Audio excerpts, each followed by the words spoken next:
Ladies and gentlemen, put your hands together for David Hume, who's going to talk to us about the three counties that were to have been. Thank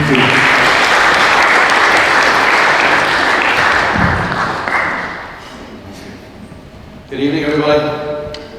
Hope you can hear okay with this microphone. As Stephen said, I present a radio show with Tim Montgomery, which is called The Long and the Short of It. So we're going to have our 7th series next year. The irony is I'm never the short one. So I tend to go on quite a bit, so I'm going to watch my watch tonight. But it's a pleasure to be here. What a beautiful building it is. I've never been inside this church before. And to see you all tonight. We're going to look at the three counties that were left behind, the split of 1921 effectively for Ulster. I'm going to sound a bit like Chris Whitty probably at some stage this evening, because I'm going to keep saying next slide to Pete. So if he has the slides up, yeah. The first slide I put up is just by way of an introduction, and it's heavy with poignancy and irony. It's a postcard that was produced at the time of the Third Home Rule crisis. Now it was produced in mind of England and Ulster and Treat Me Not to Leave You from the Bible. But the irony came about in terms of what happened then in a few years after that. So we'll be looking at that in a wee moment or two. Starting off with Gladstone is in one of our slides now when we go through. If you just hit the next slide there, Pete. And the next one, sorry, as well. And the next. So William Ewart Gladstone is the Prime Minister who decides to introduce Home Rule in 1886. The announcement slipped out the year beforehand, and he believes that it will pacify Ireland, it will calm all the demands there has been for Home Rule. And his aim is to bring in a Home Rule Bill which will result in a Parliament in Dublin and effectively what we would today call devolution. Now, whenever that was mooted, there was immediate opposition. You can see that the badge there on the other side of Gladstone.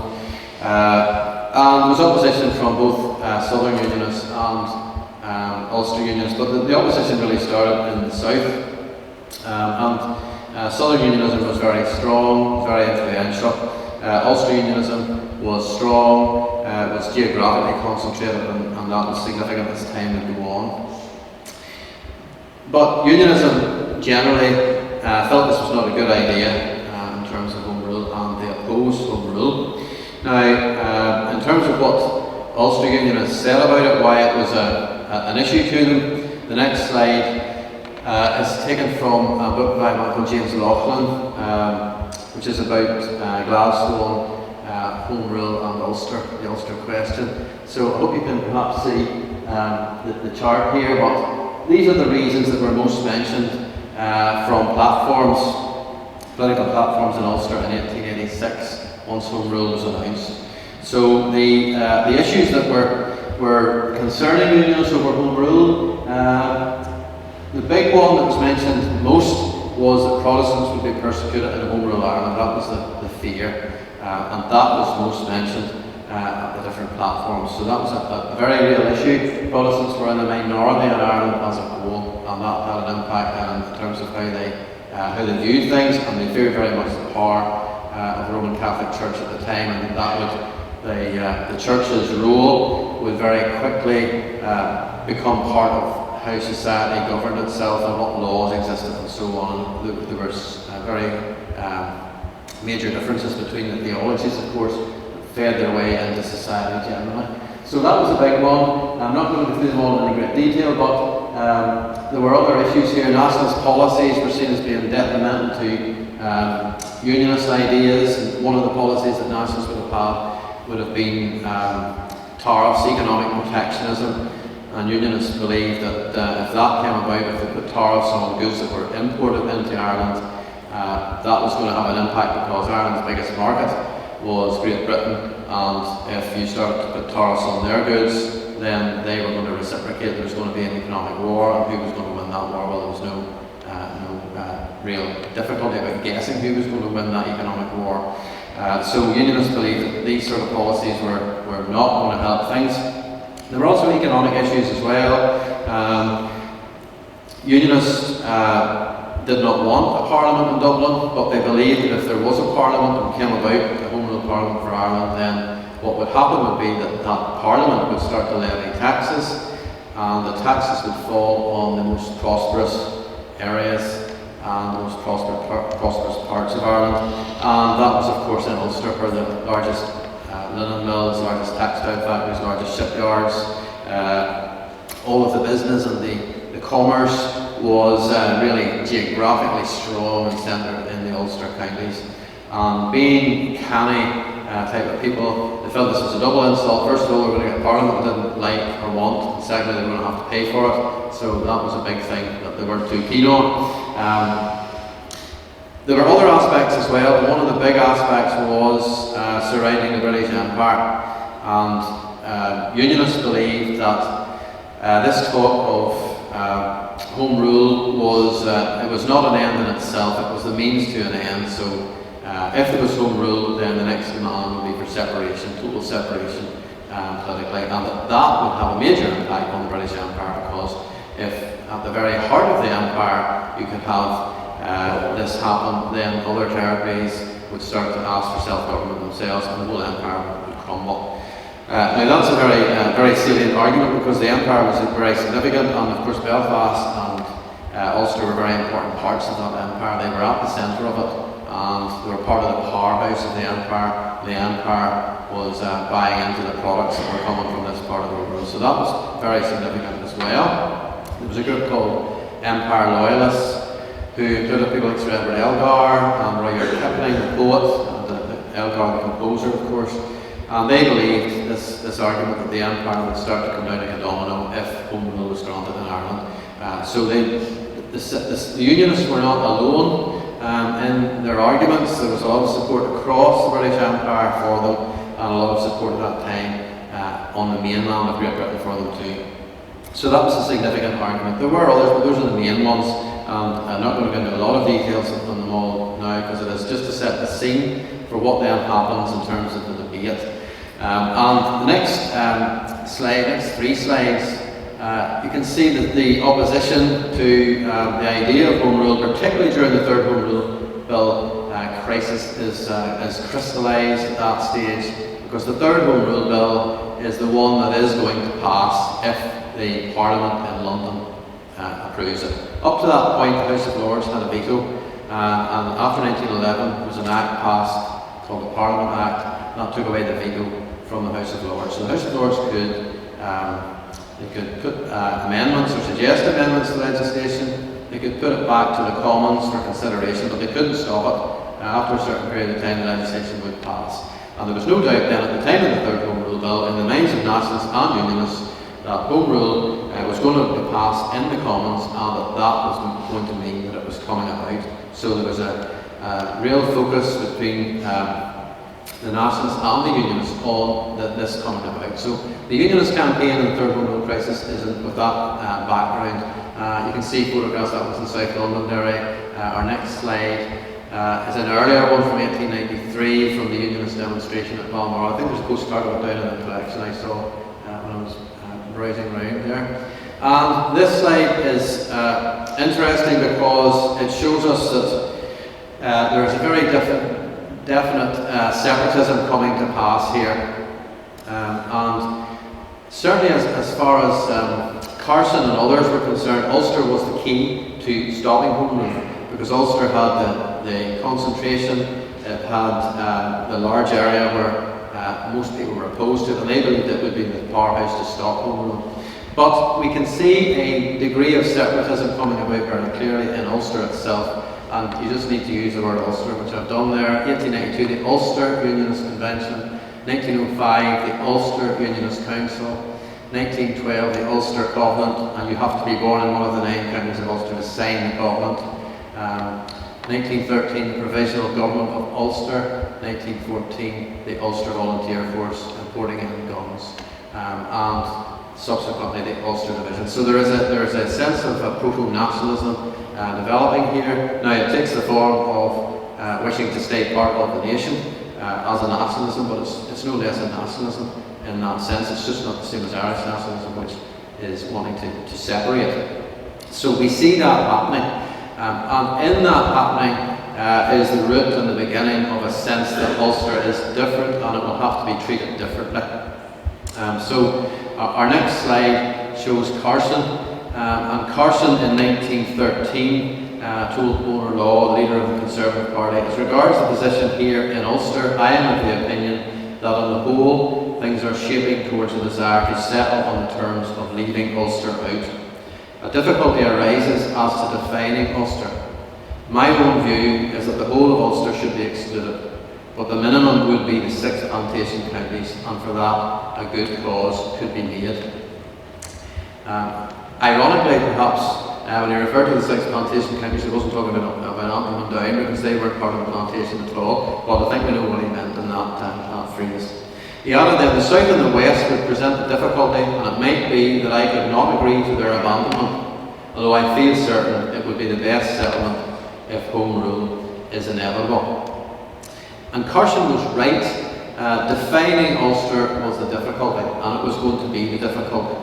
And Unionists have been active, as you see from the next slide, in all 9 counties of Ulster. This is a photograph taken at Portora and Enniskillen, the launch of the Ulster Covenant campaign, when Unionists came across from Monaghan and Cavan and Donegal to Portora, along with Fermanagh Unionists, to show their opposition to Home Rule. And of course, they were also involved in the Ulster Volunteers in those areas as well. They signed the Covenant. Our next few slides will show there 8,415 approximately in Cavan signed the Covenant, 17,354 approximately in Donegal are giving Donegal addresses, and 10,479 in Monaghan are giving Monaghan addresses. So for those people, they had really taken their stand. They were very visible in what they did. They had the Ulster Volunteers, they had musters and drills and so forth, often on the big estates, and they had gone and signed the covenants in church halls and orange halls and different temperance halls and other buildings across those 3 counties. And for them, it was a very pertinent warning that must have been in their minds. Arthur Griffith of Sinn Féin said, all Unionists must make up their minds to throw in their lot with the Irish nation, and if not, the Irish nation must deal with them. De Valera said Ulster was an alien garrison. Ulster must be coerced if she stood in the way, he said. So those would be threatening enough statements, but particularly in those 3 counties, I can imagine they had a lot of resonance at that time. I have a series of maps here just to show you the layout. You'll be familiar with this one, of course, which is the map generally of Ulster, and showing those other counties as well, and the modern boundary, which you're going to hear about in your progress of your events. Our next map shows you the election result, and it's the election result from 1910. So the orange is Unionist seats, the light green is Nationalist, the brighter green Independent Nationalist, and the blue is Liberal. So you can see how evenly balanced in terms of these seats things were when it came to election. And our next slide shows you the population balances there. Antrim, the front is Protestant and the back is Roman Catholic, and of course there were Protestant home rulers and there were some Catholics who were Unionists, but by and large Protestant equals Unionist, Roman Catholic equals Nationalist in the context of this time. So you've got Antrim, Armagh, Down, Londonderry, Fermanagh, Tyrone, Cavan, Donegal and Monaghan. And up until Londonderry, you have a majority of Protestants. Londonderry gets quite close, quite balanced. But once you get to Fermanagh, Tyrone, Cavan, Donegal and Monaghan, then you have Protestants in a minority in those counties.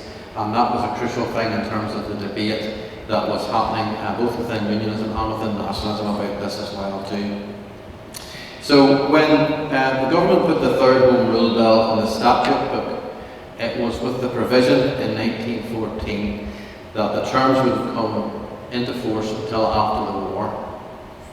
And that there would be an amending bill which would make provision for Ulster at that stage. Now, most people, of course, when the war broke out, believed the war was going to go over Christmas, so it was not seen as a long term, but the war went on a lot longer, of course, with greater cost than anybody had anticipated. But this was very clear. Home Rule was coming down the line. There would be some form of special provision, and Unionists then had to face how that would be dealt with. So the nature of that provision, it could have been safeguards within the All-Ireland Parliament, it could have been exclusion with the Northern Parliament, or it could have been exclusion with direct rule from Westminster. Unionists didn't have a great deal of input really into those, and more of a deal of input into the area to be excluded, and that's where they would have more influence, and where key considerations would be the demographics of the situation.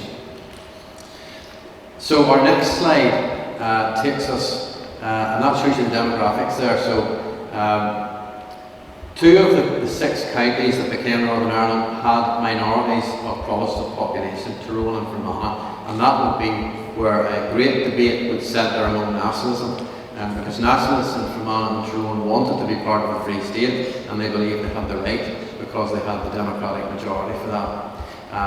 Nationalists in Belfast and in the east weren't so sure about that. They preferred the idea of a 9-county Ulster excluded from Home Rule, because they believed that the demographics would eventually bring that 9-county Ulster into Home Rule, but it would be impossible if there was only 4 counties, and that they would never see the hope of Home Rule come about. And even with 6 counties, there was a difficulty, of course, too. So our next slide takes, next one there, just over of the maps. The next slide takes us to 1916 and the Easter Rising in Dublin. And after that, Unionists believed they were on firmer ground in terms of the government, that the government would respond very firmly to what happened in Dublin with the rebellion. But the Liberals became more conciliatory after the executions that took place, and Lloyd George set himself to trying to find a way forward. And he argued, he went beyond the brief that the Cabinet had given him at the time, and he tried to implement a plan based on the idea of exclusion. He argued to Carson that settlement was necessary for the war effort. This issue of Home Rule had to be settled, and exclusion had to be dealt with and settled, and that they had to conciliate American opinion, which was very important as well. So Lloyd George effectively misled Carson into the belief that the Cabinet, the Unionists and the Liberals in the wartime Cabinet supported this offer that was being put across it. And the offer effectively was that the 3 counties had to throw in their lot with the Home Rule Parliament area. So Carson believed that this was the situation, and he came back to Belfast. He laid the proposals to the Ulster Unionist Council in June 1916. And they, on the 12th of June, unanimously accepted the proposals as a basis for discussion. And they felt that refusing the 6-county option would alienate British public sympathy at the time, and the delegates from the 3 other counties, they waived their claims under the Covenant, and it was said, quote, "men not prone to emotion shed tears" at that particular time.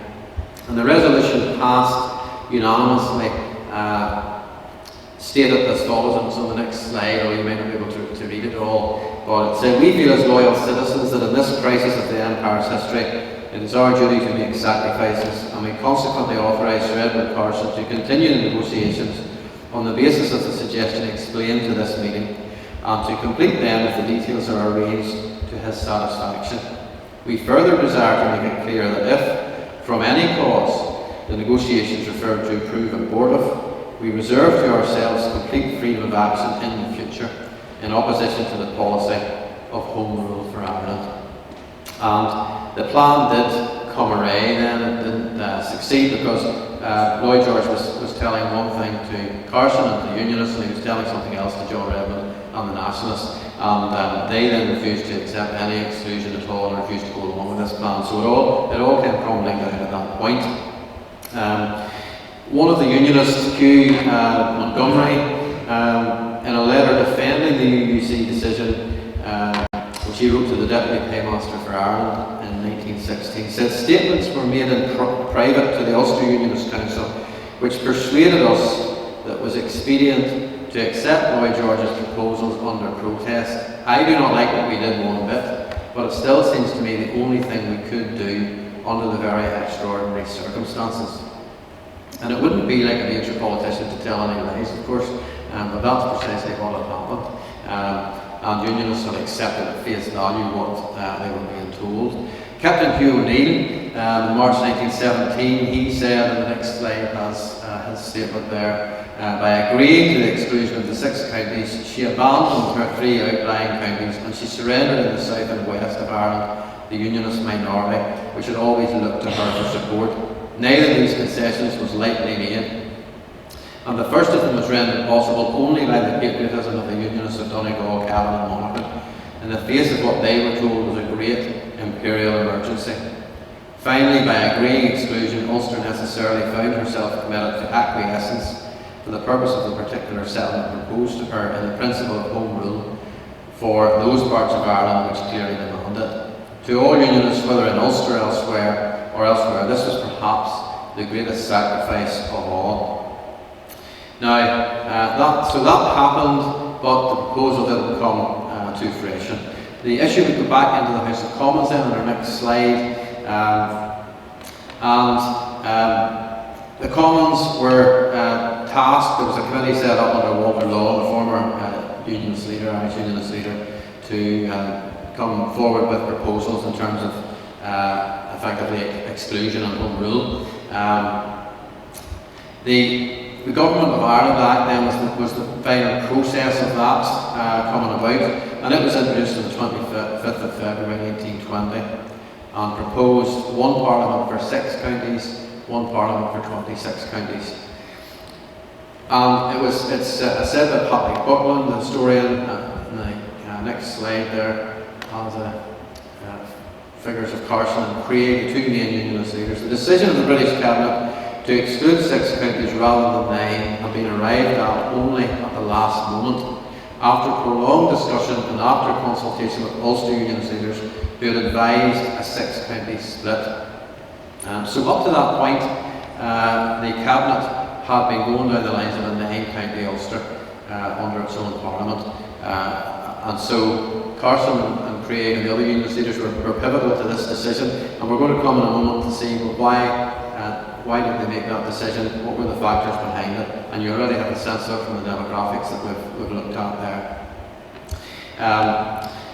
So the Ulster Unionist Council attitude to the bill was steered largely by Thomas Moles MP from Ormo, and he was proposing to accept the offer of a 6-county Parliament. They believed that Northern Ireland had 52 seats and a safe Unionist majority of 10 or 12 seats. And in 9 counties with 64 seats, it would be much less assured. Some people believe there would be a Unionist majority of 2 seats in that Parliament, but they also believed that in the worst case scenario they could be in a minority by 2, and that was a crucial thing. The business community seems to have accepted the principle of the 6-county partition more readily than the gentry, and the gentry would have been the leaders in a lot of the countryside and those counties particularly we've referred to. The next slide reminds us about the Covenant, and that's a photograph certainly from Donegal of the Women's Declaration being signed there.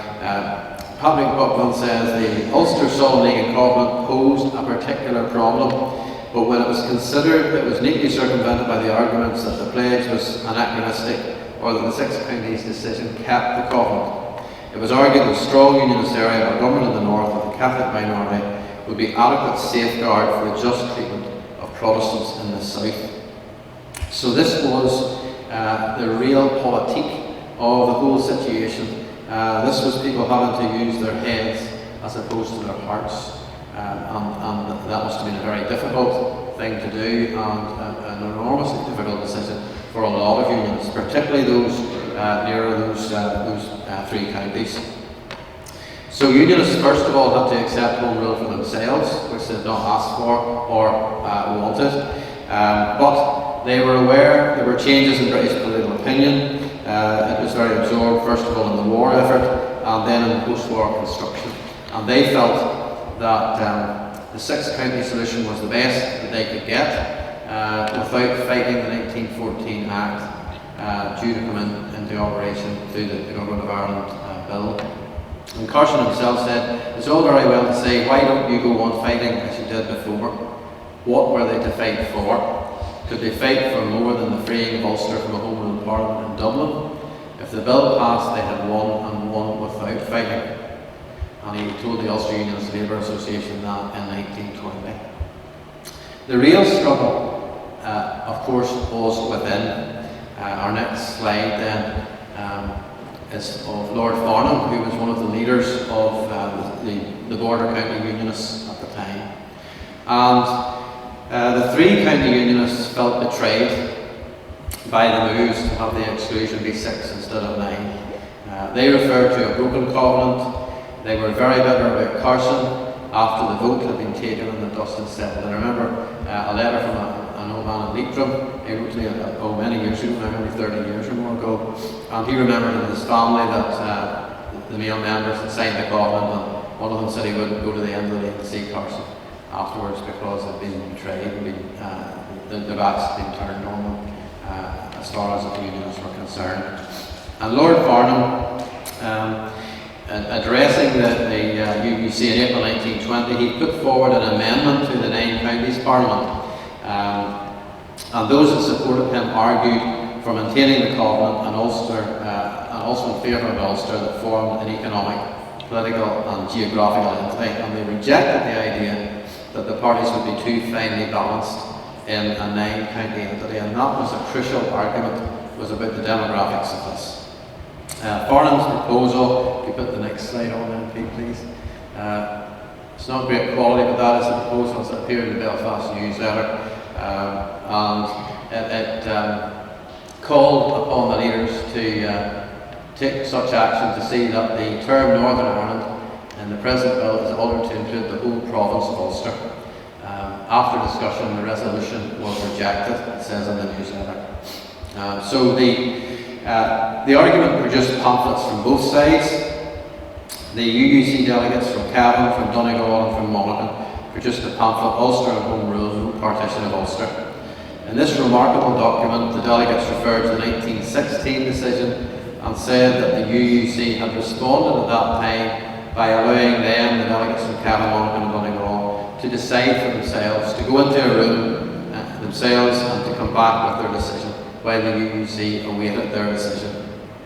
Our determination was recognised as a patriotic act of self-sacrifice, and it was declared that should the matter not go through, we should never again be called on to make such a sacrifice.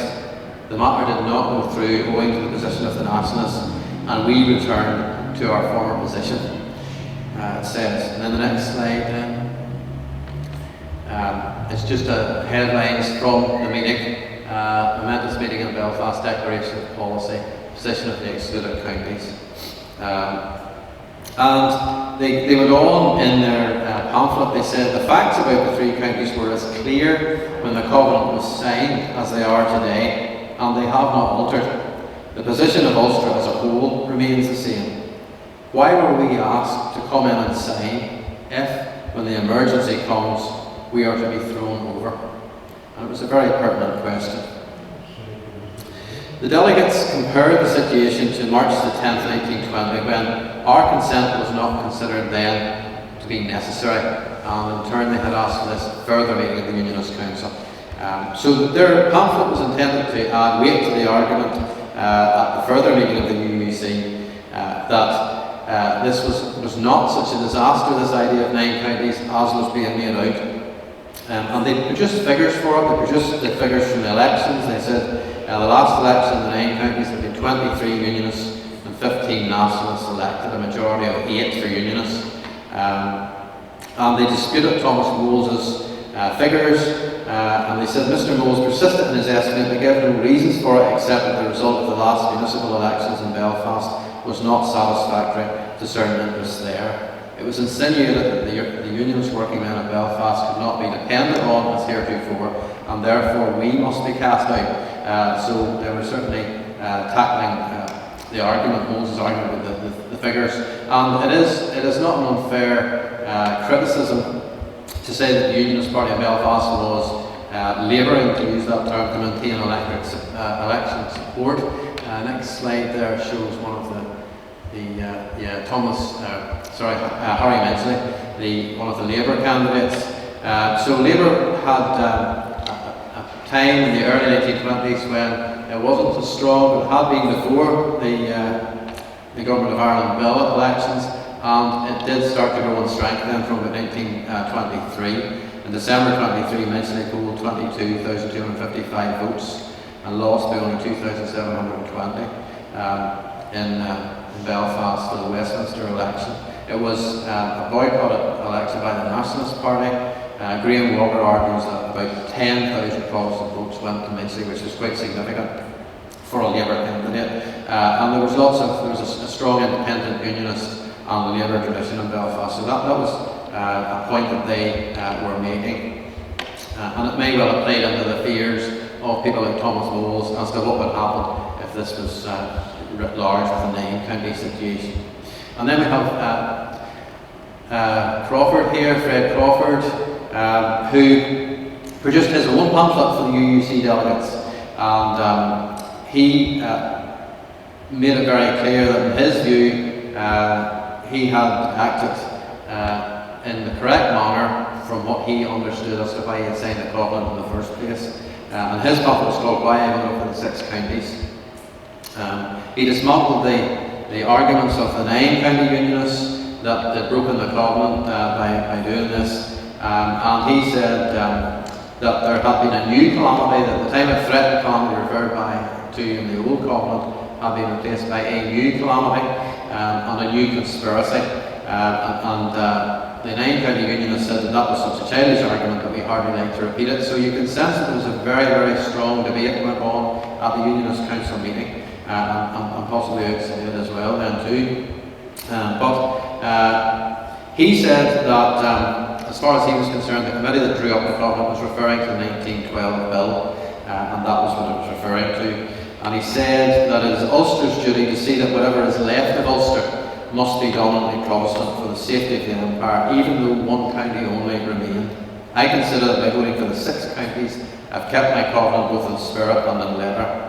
My one object in signing the covenant was to keep Ulster Protestant and free from any possibility of becoming a part of a Home Rule Ireland with one Parliament in Dublin. So that was Crawford's view, very, very clearly put. Farnham, after the decision, in the next slide, he made the comment that the country people who signed that covenant do not understand that way of looking at it.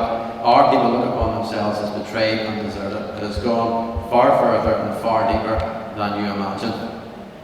So it was a decision, undoubtedly, that was divisive. It was a very deep cutting decision. It must have caused a lot of people consternation and a lot of conscience in terms of how they were going to vote and what way they were going to vote, because this was a pivotal moment in history. This was how things were going to be. These other people in the 3 counties had been part of the whole campaign up to now, and suddenly this decision was in front of everyone to take. So it was a pivotal moment. Some, such as Sir James Strong of Tyne and Abbey, he later became Speaker of the Northern Ireland Parliament, and he said the impression left is that the 3 counties have been thrown to the wolves with very little compunction. He said in a private letter on March the 12th, 1920. And the decision came across very clearly in terms of the divisions in County Fermanagh in July 1920.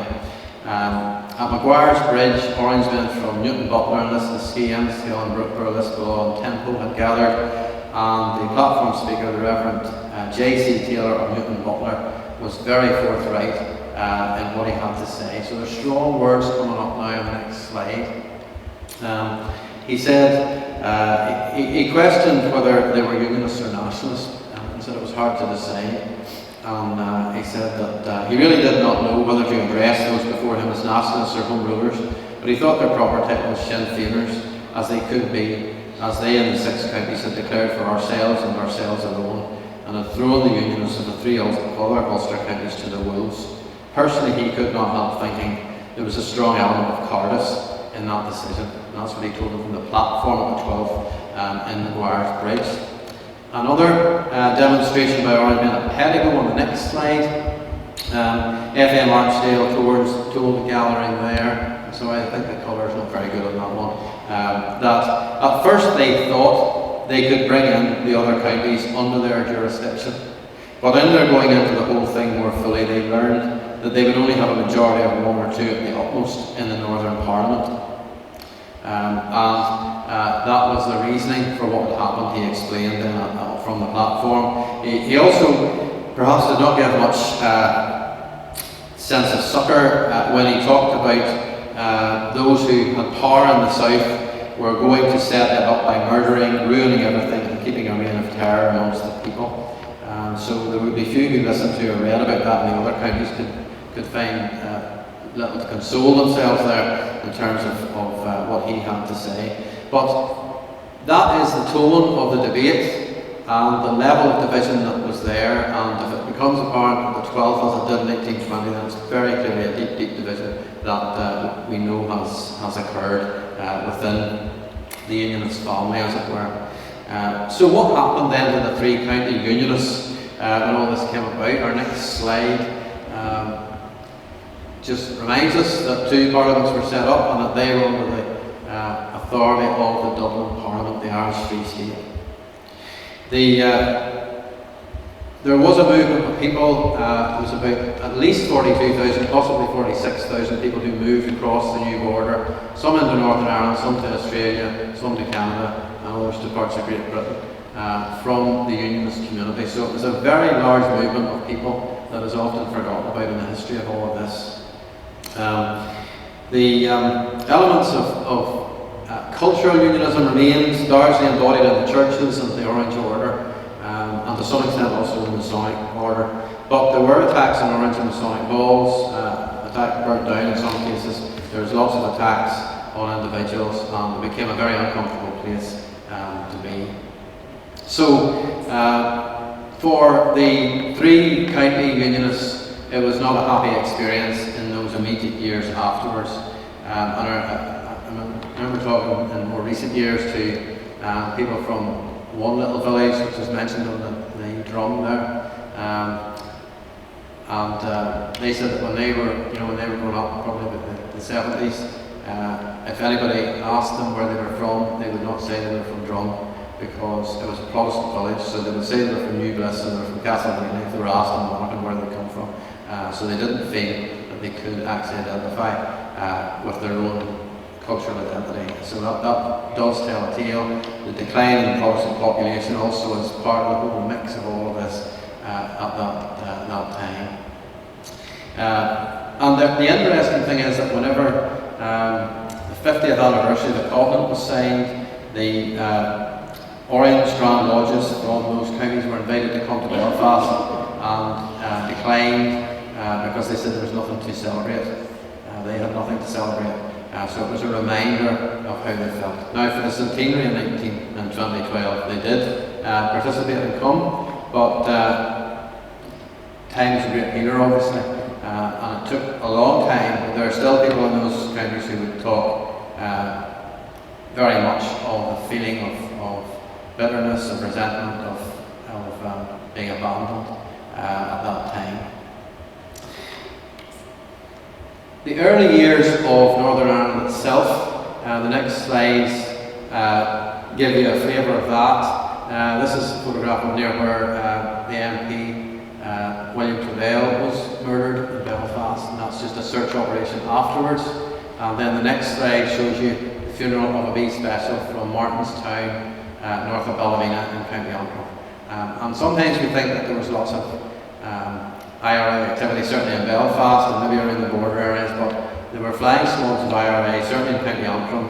Some of them even came across Loch Ness to Shane's Castle, to burn Shane's Castle in boats, and they were moving around. And in this incident, they attacked Martinstown police barracks, and this young man was a wee special, and he was one of the people who were out that night to try and capture these gunmen, and subsequently was shot dead in the incident. And when you read the papers from the 1920s, it's a very depressing read, particularly in the early 20s in Belfast and other areas too. There's an invasion of Fermanagh. I came across an account from Pentagon of the battle in Pentagon where the government forces, British Crown forces, had been on one side, Republican forces on the other, and this lady called Annie Latourney, her house was just in the middle, and she insisted on trying to stay in her house while the trenches were being dug in the front garden and so on. She did leave eventually, and she survived the Battle of Pentagon, but a few years later, at the age of 98, she emigrated to be with her family in Boston. She was the last person left of the family in Pentagon. So there was lots of stories like that, and some of them are told, and some of them are not told. Some of them are still held by families, and that was a very important part of the story of what happened. Northern Ireland had a difficult birth, and it was a time of tension, it was a time of violence, it was a time of anxiety, and it was evident in many parts, including in those border counties as well.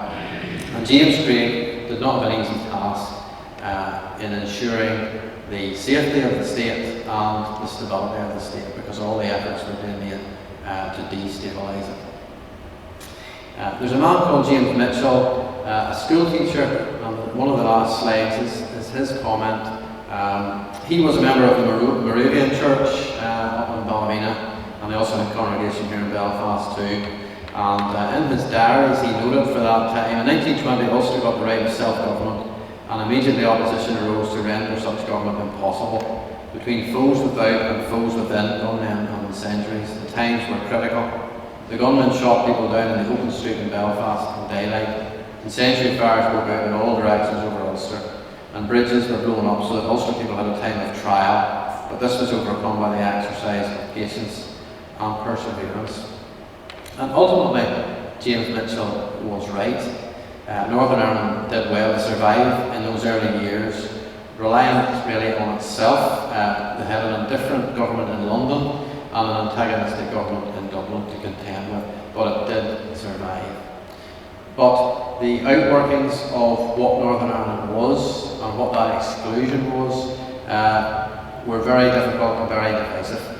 And to paraphrase from Shakespeare, if you'll forgive me, the position of the three counties, that was Banquo's ghost at the Belfast table, always, because of what had happened. So thank you very much for your attention, folks, and you've enjoyed the presentation.